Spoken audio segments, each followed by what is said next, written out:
Olá, pessoal! Hoje a gente vai ver uma dica sobre fisioterapia neurofuncional na área de acidente vascular encefálico. Mais especificamente, a gente vai falar sobre as síndromes vasculares que acontecem quando a gente tem um AVE.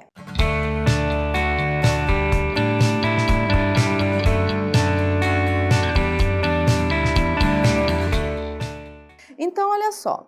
Para a gente começar o nosso assunto, vamos dar uma recordada no que é, do que se trata o acidente vascular encefálico. Vamos lá. Então, o acidente vascular encefálico, ela vai ser uma síndrome neurológica caracterizada por um distúrbio vascular. Esse distúrbio, em geral, é de instalação súbita, determinando o sofrimento ou morte tecidual com perda ou diminuição de funções segundo o vaso sanguíneo comprometido. Então, essa parte aqui vai ser importante da gente lembrar. Os sintomas que uma pessoa vai ter decorrentes de um AVE dependem do vaso sanguíneo que foi lesionado por aquele distúrbio. E é isso que a gente vai ver hoje, tá? Então, especificamente, a gente vai ter 3 síndromes para a gente dar uma olhadinha, que são das 3 artérias cerebrais e mais a síndrome da artéria basilar. Vamos lá. Síndrome vascular da artéria cerebral média. Eu coloquei essa aqui primeiro, pessoal, porque ela é a que mais aparece em concurso. Então, o que nosso paciente vai ter?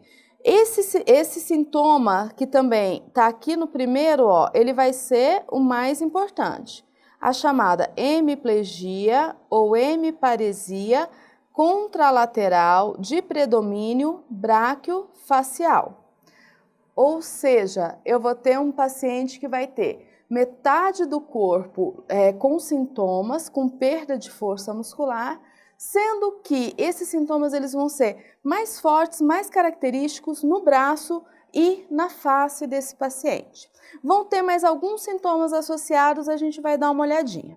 Ó, então, em geral, a gente tem alterações sensitivas que acompanham o déficit motor, comprometimento da fala com afasia motora ou sensitiva, pode ter apraxia ideomotora ou ideatória, paralisia facial central e até hemianopsia homolateral. Tá?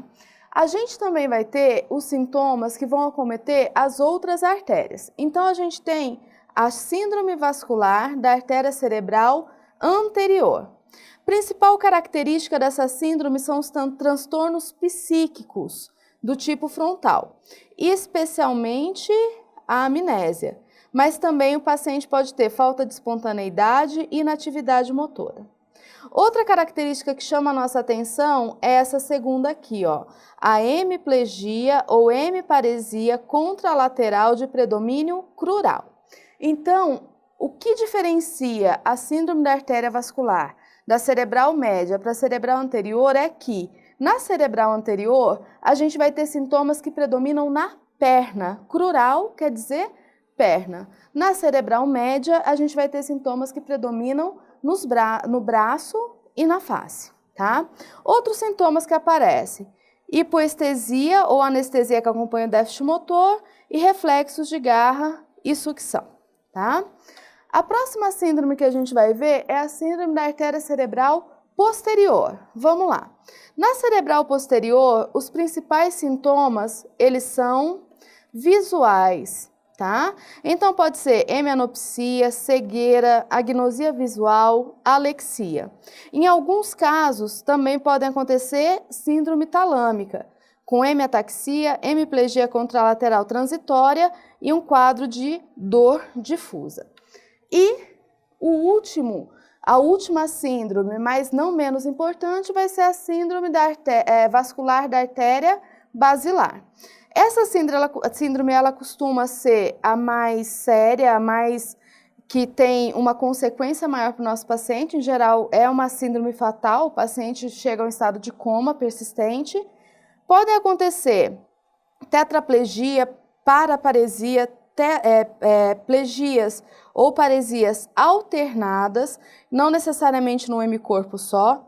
Pode acontecer comprometimento difuso dos nervos cranianos, alterações cerebelares e até síndrome do enclausuramento, tá? Então, pessoal, essas características, elas são importantes. As síndromes das artérias vasculares, elas são muito frequentes em questões de concurso. Geralmente, quando se trata do tema AVE, é o que é mais cobrado, é o que mais cai, tá? Vamos dar uma olhadinha numa questão, então, para a gente poder trabalhar um pouquinho esse conceito. Vamos lá, uma questão do CESP de 2008, tá? Então, ela começa assim: em pacientes vítimas de acidente vascular cerebral, dependendo da artéria acometida, diferentes sinais e sintomas manifestam-se. Acerca das mais prováveis consequências de lesões envolvendo essas artérias, julgue os itens seguintes, tá? Então, vamos lá os itens. Na lesão da artéria cerebral anterior, ocorre hemiplegia, ok? Que afeta mais a extremidade superior? Errado, né? Quando eu falo em artéria cerebral anterior, o predomínio é crural. Então, vai afetar mais a perna, tá? Essa aqui tá errada. Vamos para a próxima. Na lesão da artéria basilar, a perda da sensibilidade ocorre na extremidade inferior de um membro inferior? Errado também. Na artéria basilar, a gente vai ter aquela síndrome mais grave, aquela lesão mais grave. Então, geralmente, os pacientes têm acometimento dos 4 membros ou têm plegias alternadas. Vamos ver mais um item. Na lesão da artéria cerebral média, a face e o membro superior são mais comprometidos no seu aspecto motor do que a extremidade inferior? Excelente, pessoal. Cerebral média, predomínio na face, predomínio no membro superior. Essa aqui tá correta, tá? E o último item, na lesão da artéria cerebral posterior, ocorre a falta de percepção de profundidade. Isso aqui, gente, vai ser uma alteração visual. Então, sempre que isso acontecer, eu vou pensar, ó, cerebral posterior, alteração visual. Ela tá correta, tá? Essa foi a nossa dica. Inscreva-se no nosso canal para você ter mais dicas, ter acesso a outras dicas. Se vocês gostaram, deixa um curtir. Se não gostaram, não curtir. Procure compartilhar a dica com seus amigos. Espero que vocês estejam estudando, estudem bastante, dediquem-se.